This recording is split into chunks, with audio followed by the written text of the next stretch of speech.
কোথাও পা দিয়ে মারিয়ে তৈরি করা হচ্ছে ফুচকার খামির, কোথাও আবার বাথরুমের দরজার পাশে খোলা রাখা হয়েছে কাঁচা ফুচকা, যেখানে হরহামেশাই বসছে মাছি। যে তেলে ফুচকা ভাজা হচ্ছে সেটা আবার মোবিলের মতো কালো, অর্থাৎ পোড়া তেলেই ভাজা হচ্ছে মুখরোচক ফুচকা। এভাবেই দেশের বিভিন্ন জায়গায় অস্বাস্থ্যকর উপায়ে তৈরি হচ্ছে জনপ্রিয় এই খাবার। তরুণ তরুণীদের জন্য মুখরোচক খাবার হিসেবে ফুচকা বেশ পরিচিত।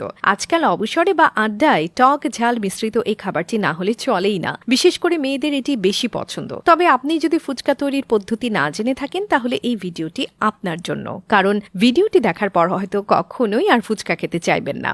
রাস্তার পাশে বা স্কুল কলেজের গেটে আমরা যে সকল ফুচকা খাই তার বেশিরভাগই তৈরি হয় অস্বাস্থ্যকর পরিবেশে। কুমিল্লার দাউদকান্দির এই ফুচকা তৈরির কারখানার কথাই ভেবে দেখুন, যেখানে দেখা যাচ্ছে চারদিকে খোলা অস্বাস্থ্যকর পরিবেশে ঝুপড়ি ঘরে পোড়া তেল দিয়ে ভাজা হচ্ছে মচমচে ফুচকা। আর খালি গায়ে যারা ফুচকা তৈরি করছে তাদের শরীর থেকে ঝরছে ঘাম। হাতের গ্লাভস পরে এসব তৈরির কথা থাকলেও নিয়মের তোয়াক্কাই করছে না কেউ। এমন অনিয়মের কথা জানতে চাইলেও দিচ্ছে দায়সারা জবাব। শুধু কুমিল্লা নয়, দেশের বিভিন্ন জায়গায় কয়েক সপ্তাহের পোড়া তেল আর শরীর থেকে ঝরা ঘাম দিয়ে তৈরি হচ্ছে ফুচকা। একদিকে যেমন দুর্গন্ধযুক্ত আটা দিয়ে এসব ফুচকা বানানো হচ্ছে, অন্যদিকে মোবিলের মতো কালো এবং পোড়া তেলেই ভাজা হচ্ছে। সোজা কথায় জনস্বাস্থ্য পুরোপুরি উপেক্ষিত হচ্ছে। রাজধানী ঢাকাতেও এর ব্যতিক্রম হচ্ছে না। কামরাঙ্গী চরের এই ফুচকা কারখানার কথাই বলা যাক। এখানে ঢুকতেই চক্ষু চড়ক গাছ। বাথরুমের দরজার ঠিক পাশেই মেঝেতে খোলা রাখা হয়েছে কাঁচা ফুচকা, যেখানে উড়ে এসে বসছে মাছি।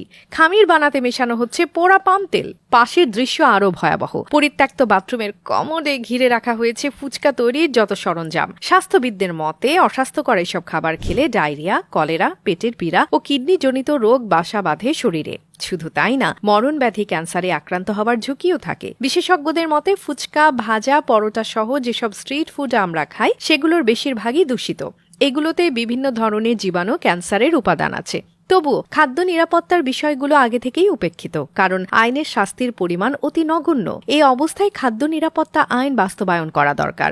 পাশাপাশি ভোক্তা অধিকার অধিদপ্তরের ক্ষমতা বাড়ানো প্রয়োজন শাস্তির পরিমাণ বাড়ানো। তবে এতেও যে কাজ হবে তা নিশ্চিত নয়, কারণ যারা ফুচকা খায় তারা অনেক ক্ষেত্রে এর ক্ষতিকর দিক না জেনেও খায়, বিশেষ করে স্কুল কলেজের শিক্ষার্থীরা। তাই তো শিক্ষা প্রতিষ্ঠানের গেটে কিংবা রাস্তার পাশে ফুচকার দোকান ঘিরে জটলা লেগেই থাকে। আর এজন্যই দরকার সচেতনতা। ছেলে মেয়েদেরকে বোঝানো দরকার এই অস্বাস্থ্যকর খাবার মানব শরীরে কতটা ক্ষতি করতে পারে। মূলত ডুবো তেলে ভাজা যে কোনো খাবারই স্বাস্থ্যের জন্য ক্ষতিকর। ফুচকাও ডুবো তেলে ভাজা হয়। এটি গ্যাস্ট্রিক, বুক জ্বালা পোড়ার কারণ হতে পারে। অতিরিক্ত ফুচকা খাওয়ার ফলে দেখা দিতে পারে ডায়রিয়া, পানিশূন্যতা, বমি বমি ভাব, পেট ব্যথা, হজমে গন্ডগোলের মতো স্বাস্থ্য সমস্যা। এমনকি হতে পারে জন্ডিসও। ফুচকায় ক্যালোরি বেশি থাকায় এটি সহজেই দেহের ওজন বৃদ্ধির কারণ হয়। এছাড়া ফুচকার টকে প্রচুর পরিমাণে লবণ ব্যবহার করা হয়, তাই ফুচকা খেলে দ্রুত রক্তচাপও বেড়ে যায়। এভাবেই তরুণ তরুণীদের পছন্দের খাবারটি শরীরের ক্ষতি করে যাচ্ছে।